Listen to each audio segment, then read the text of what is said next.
দেখো আজ কি করাবো, দেখো তোমাদের সেমিকন্ডাক্টর সম্পর্কে বলবো যে সেমিকন্ডাক্টর জিনিস কি। তাহলে সেমিকন্ডাক্টর বলতে আমরা কি বুঝি? সেমিকন্ডাক্টর বা অর্ধ পরিবাহী, আমরা কি বলি? অর্ধ পরিবাহী। অর্ধ পরিবাহী বলতে আমরা কি বুঝি? দেখো অর্ধ পরিবাহী বলতে আমরা আগে যেটুকুনি জানতাম যে কন্ডাক্টর আর ইনসুলেটরের মাঝে কে থাকে? অর্ধ পরিবাহী থাকে। পরিবাহী হচ্ছে খুব ভালো ইলেকট্রন ফ্লো করে বা কারেন্ট পরিবাহীর মধ্যে দিয়ে খুব ভালোভাবে যায়, আর ইনসুলেটরের মধ্যে দিয়ে কি হয়? কারেন্ট যেতে পারে না, রেজিস্ট্যান্স খুবই বেশি, কারেন্ট যেতে পারে না।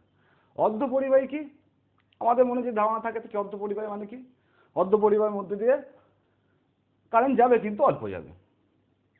কিন্তু অর্ধ পরিবাহী আবিষ্কার হওয়ার ফলে যে ইলেকট্রিক ইন্ডাস্ট্রির রিভলিউশন আছে। আজকে যত তোমরা দেখছো ছোট ছোট জিনিস, যেমন মোবাইল, এলইডি টিভি, ঠিক আছে, ফিল্ম ফিগারে যাই আমরা দেখতে ছোট ছোট জিনিস, সবই কার জন্য? সেমিকন্ডাক্টরের জন্য। এলইডি বাল্ব, তাই না? তাহলে সেমিকন্ডাক্টর বা অর্ধ পরিবাহী আবিষ্কারের ফলে ইলেকট্রনিক যে ইন্ডাস্ট্রি বললাম তার একটা রেভলিউশন ঘটেছিল। অর্ধ পরিবাহী বলতে আমরা আমাদের মনে যেটুকুনি আছে যে প্রথমে আমরা কি জানি যে জার্মেনিয়াম আর সিলিকনের হচ্ছে উদাহরণ বড়। জার্মেনিয়াম আর সিলিকন।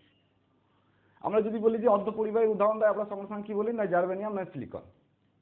যেমন আমাদের যদি বলে চিপে আমরা কি দেখি? চিপ কি দিয়ে তৈরি হয়? আমরা বলি সিলিকন দিয়ে তৈরি হয়।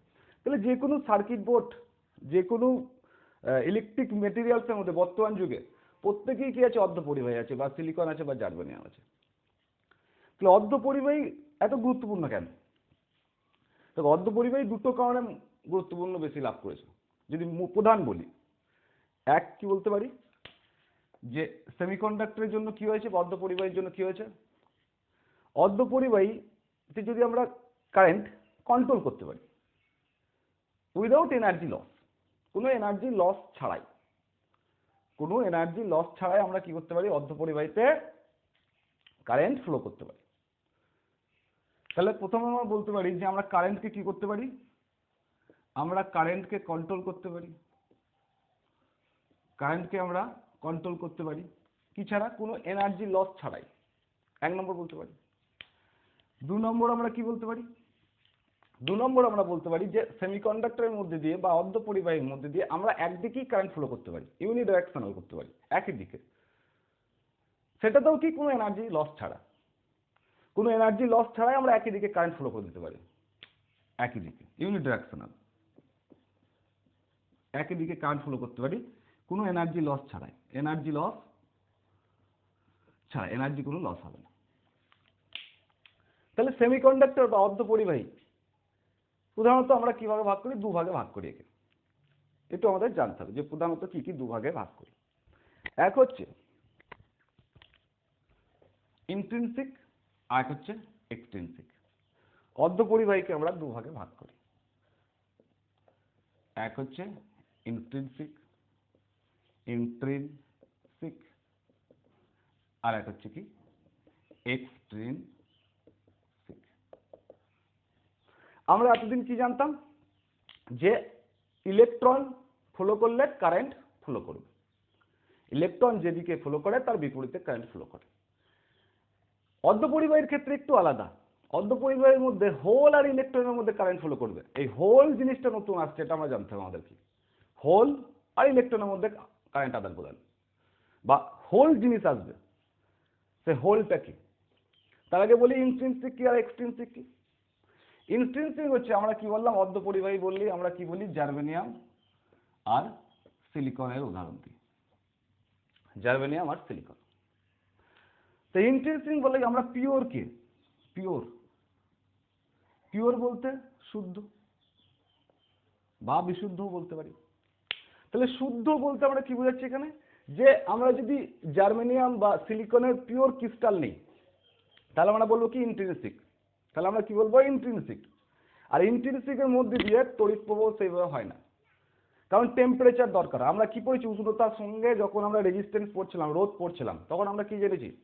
যে পরিবাহীর মধ্যে দিয়ে যখন কারেন্ট ফ্লো করে যদি উষ্ণতা বেড়ে যায় রেজিস্ট্যান্স কি হবে? রেজিস্ট্যান্স বেড়ে যাবে। রেজিস্ট্যান্স বেড়ে গেলে কারেন্ট ফ্লো সেভাবে হবে না। কিন্তু অর্ধ পরিবাহের মধ্যে কি জেনেছিলাম, অর্ধ পরিবাহের মধ্যে যদি টেম্পারেচার বাড়ে তাহলে কি হয়, রেজিস্ট্যান্স কমে যায়, কারেন্ট ভালো ফ্লো করতে পারে। তাহলে পিওরকে যদি আমরা বলি, ইনস্ট্রিনসিককে যদি আমরা নিই, তাহলে আমাদের সেরকমভাবে কার্যকরী ইনস্ট্রিনসিক হয় না। কেন হয় না? কারণ এর মধ্যে যে টেম্পারেচার থাকে, রুম টেম্পারেচার যদি আমরা বলি, এ এনার্জি তৈরি করতে পারে না।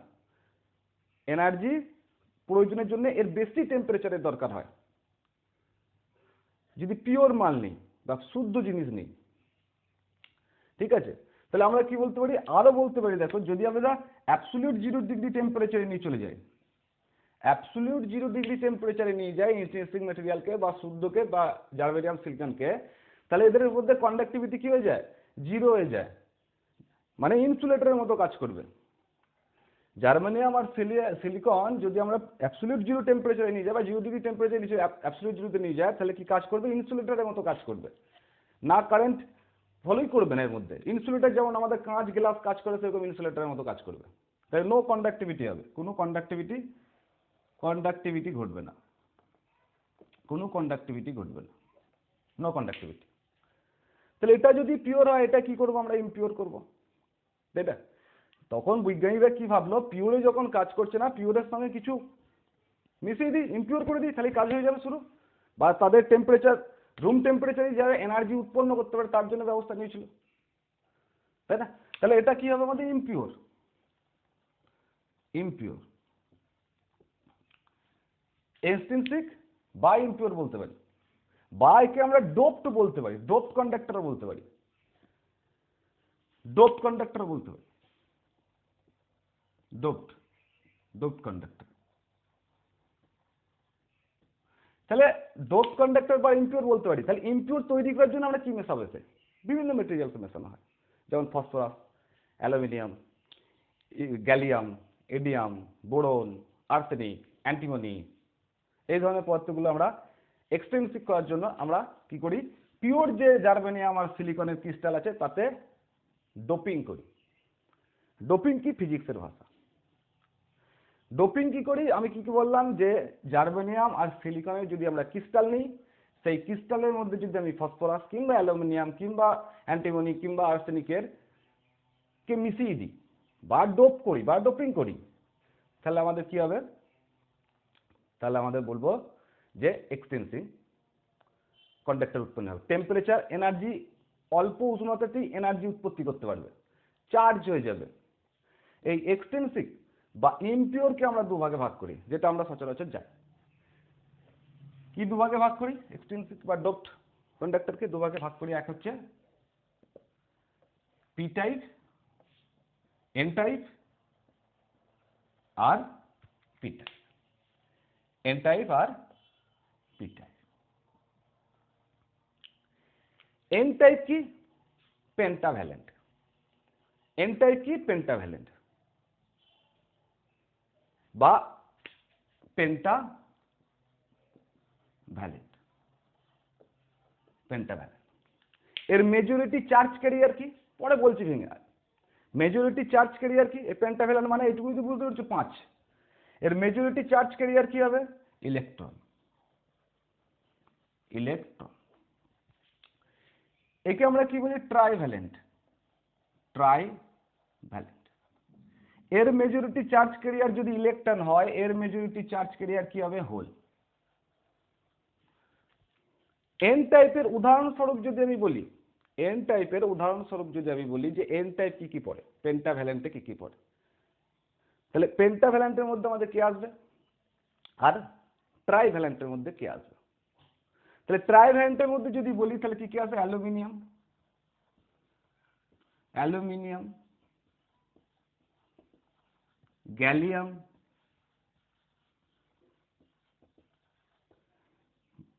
ইন্ডোমিয়াম, ইন্ডোয়াম, এগুলো আছে কার মধ্যে, ট্রাইভ্যালেন্টের মধ্যে আছে। তাহলে বা পি টাইপের মধ্যে আছে। এন টাইপের মধ্যে কি আসবে, আর্সেনিক,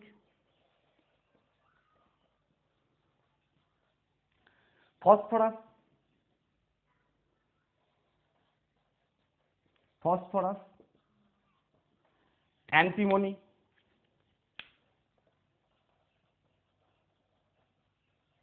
এগুলো কার মধ্যে আসবে? এন টাইপের মধ্যে। তাহলে এন টাইপ বলতে আমরা কি মনে রাখবো? পেন্টা, মানে 5টা। এন টাইপ বলতে পেন্টা, এন এর সঙ্গে পি যুক্ত হবে, পি এর সঙ্গে পি যুক্ত হবে না, এন এর সঙ্গে পি যুক্ত হবে, পি এর সঙ্গে পি যুক্ত হবে না। তাহলে পেন্টাভ্যালেন্ট জিনিস কি অ্যাকচুয়ালি? পেন্টাভ্যালেন্ট আর ট্রাইভ্যালেন্ট। দেখো আমরা অ্যাটমিক নাম্বার জানি বা পারমাণবিক সংখ্যা জানি। যদি আমরা বলি যে জার্মেনিয়াম বলছি, জার্মেনিয়াম এর অ্যাটমিক নাম্বার কত? 32। সিলিকন কত? 14। যদি আমরা এখান থেকে অ্যালুমিনিয়ামকে তুলি, অ্যালুমিনিয়ামের আমরা কত জানি? 13। যদি আমরা এখান থেকে ফসফরাসকে তুলি, কি তুলি, পি এর আমরা কত জানি? 15। তাহলে দেখো পেন্টাভ্যালেন্ট আর ট্রাইভ্যালেন্ট যদি ভাঙি, এদের সেলকে যদি ভাঙিয়ে আনি, তাহলে সেল কিভাবে ভাঙবে? 2, 8 আর 2 8 10 আর 3 4। এদের শেষ কক্ষপথে কটা ফ্রি ইলেকট্রন থাকবে? ট্রাইভ্যালেন্টের উদাহরণ কি? অ্যালুমিনিয়াম। ট্রাইভ্যালেন্টের উদাহরণ কি? অ্যালুমিনিয়াম। এর শেষ কক্ষপথে কতগুলো ইলেকট্রন থাকবে?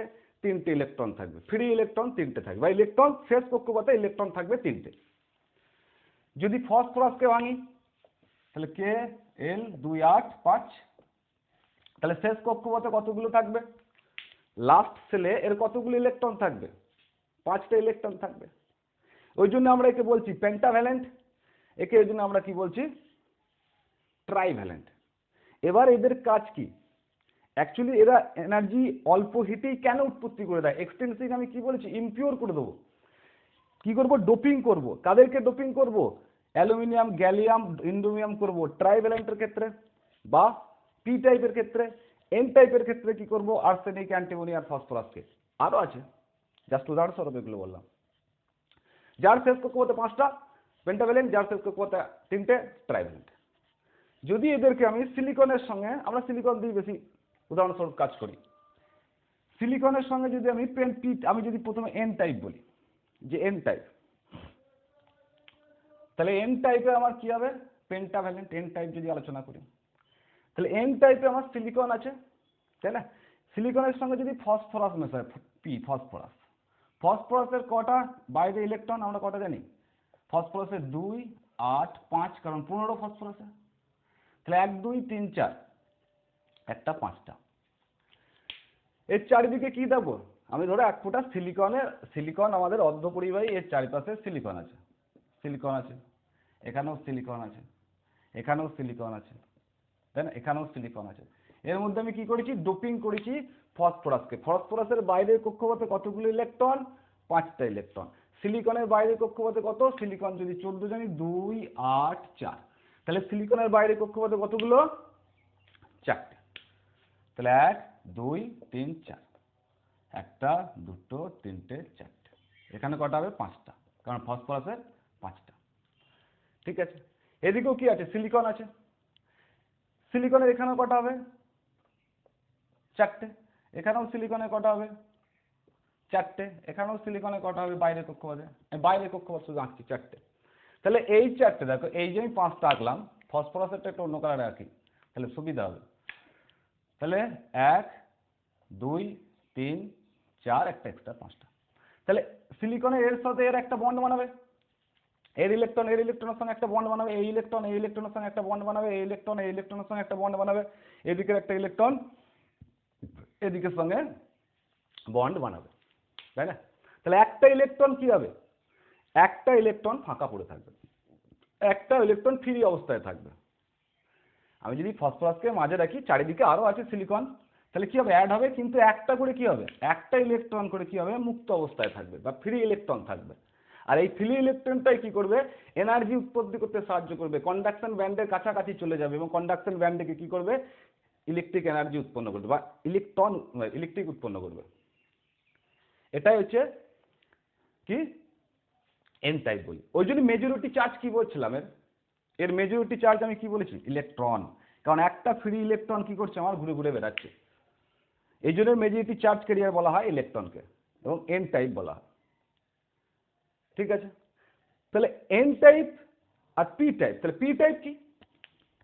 পি টাইপ যদি বলি তাহলে পি টাইপে আমি কি বলেছি, সিলিকনই নেবো। পি টাইপের ক্ষেত্রে আমি সিলিকনই নেবো, কিন্তু মেশাবো কি, আমি যদি অ্যালুমিনিয়াম, অ্যালুমিনিয়াম কত বললাম 13, তাহলে এল কত, এল এটা আমি মিশিয়েছি কার সাথে মিশিয়েছি, সিলিকনের সাথে। সিলিকনের কটা, একটা দুটো তিনটে চারটে, বাইরে কক্ষপথে এখানেও সিলিকনের কটা, যদি বলি একটা দুটো তিনটে চারটে। তাহলে দেখো এখানে যদি শর্টে বুঝিয়ে দিই, এটার সঙ্গে এটা একটা ব্যান্ড করবে, এটার সঙ্গে এটা একটা ব্যান্ড করবে, উপরে যদি সিলিকন থাকে তাহলে কি হবে, এটার সঙ্গে একটা ব্যান্ড করবে যদি নিচে সিলিকন থাকে, সিলিকন থাকে। তাহলে এখানে একটা জায়গা আমার কি হবে, এখানেও যদি এখানে একটা জায়গা আমার কি হবে, হোলে পরিণত হবে। কি পরিণত হবে, হোলে পরিণত হবে, বা ভার্চুয়াল চার্জে পরিণত হবে। ডেফিসিয়েন্সি অফ ইলেকট্রন, ইলেকট্রনের ডেফিসিয়েন্সি, কেন ইলেকট্রনের ডেফিসিয়েন্সি বা ইলেকট্রনের কমের জন্য কি হবে, এই জায়গাটা তো ফাঁকা থেকে যাবে, সর্বদা কি হবে, অ্যালুমিনিয়ামের একটা জায়গা ফাঁকা থেকে যাবে। এবং ডেফিসিয়েন্সির জন্য এই যে ইলেকট্রনের ডেফিসিয়েন্সি হচ্ছে, একটা তো ডেফিসিয়েন্সি হচ্ছে, একটা তো কম হচ্ছে। এখানে অ্যালুমিনিয়ামের 3টে, এদের 4টে, তাহলে একটা কি কম, আর এই একটা কমের জন্য কি হবে, ভার্চুয়াল চার্জের সৃষ্টি হবে। এই ভার্চুয়াল চার্জ কি আমরা কি বলি, হোল বলি। কি বলি, হোল বলি, হোল।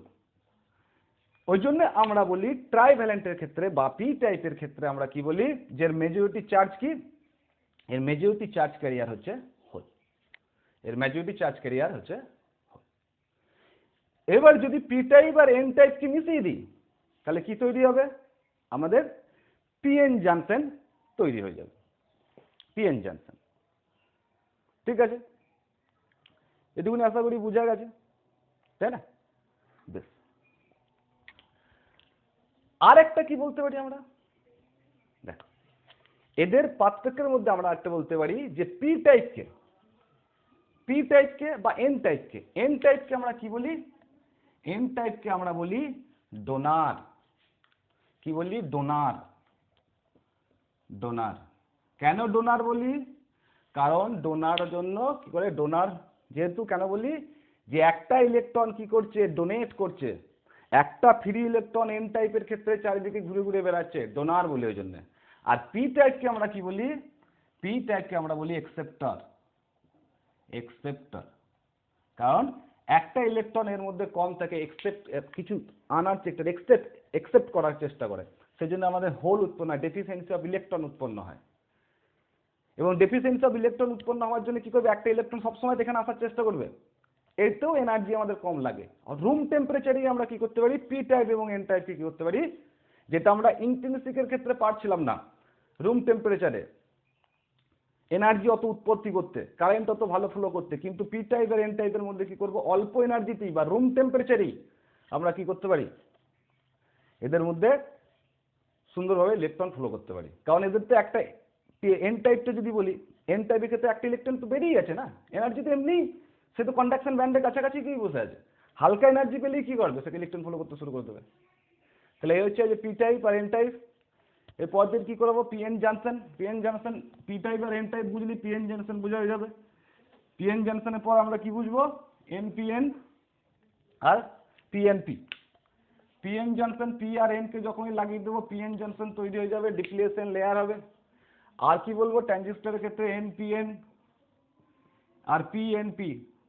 ট্রানজিস্টর কি বা এমিটার কি, কি হয়, বেস কি, এমিটার কি, কালেক্টর কি, এই জিনিসগুলো পরের ভিডিওতে বানিয়ে দেবো। আজকের ভিডিওতে এটুকুই থাক।